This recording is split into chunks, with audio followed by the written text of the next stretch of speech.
Moi, je me suis beaucoup inspiré de Mme Merkel depuis le début de la pandémie au mois de mars, parce que, n'oublions pas que c'est l'Allemagne qui s'en est mieux tirée à peu près dans le monde entier. Et vous avez remarqué, Jean-François, que le premier ministre Legault revient souvent sur l'exemple de l'Allemagne, et notamment avec ce qu'il va annoncer demain. Ce sera calqué sur ce qu'a fait l'Allemagne. Alors, je vous la pose la question, qu'a fait l'Allemagne? Oui, d'abord, il faut souligner que les restaurants et les bars sont fermés là-bas depuis le 4 novembre dernier. Mercredi, les Allemands vont amorcer un confinement plus strict qui ressemble quand même à ce qu'on a vécu le printemps dernier. On peut regarder les principales mesures ensemble. D'abord, tous les commerces, à l'exception des supermarchés, des stations-service, des pharmacies et des banques, vont être fermés jusqu'au 10 janvier. Les écoles vont quant à elles fermer 3 jours plus tôt que prévu et les vacances vont se prolonger une semaine.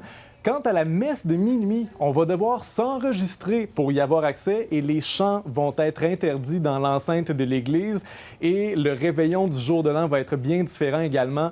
Les rassemblements vont être interdits, tout comme la consommation d'alcool dans les rues et la vente de feux d'artifice. Bon, M. Legault dit « Je suis inspiré par ce que fait l'Allemagne et Mme Merkel », mais il y a d'autres pays européens aussi qui sont inspirés par Mme Merkel. Oui, c'est le cas des Pays-Bas. Il y a eu une allocution télévisée aujourd'hui du premier ministre et lui évoque un confinement de 5 semaines. Il faut dire que dans la dernière semaine, le nombre de nouvelles infections a augmenté de 40 % par rapport à la semaine dernière. Donc, ça va vraiment pas bien de ce côté-là.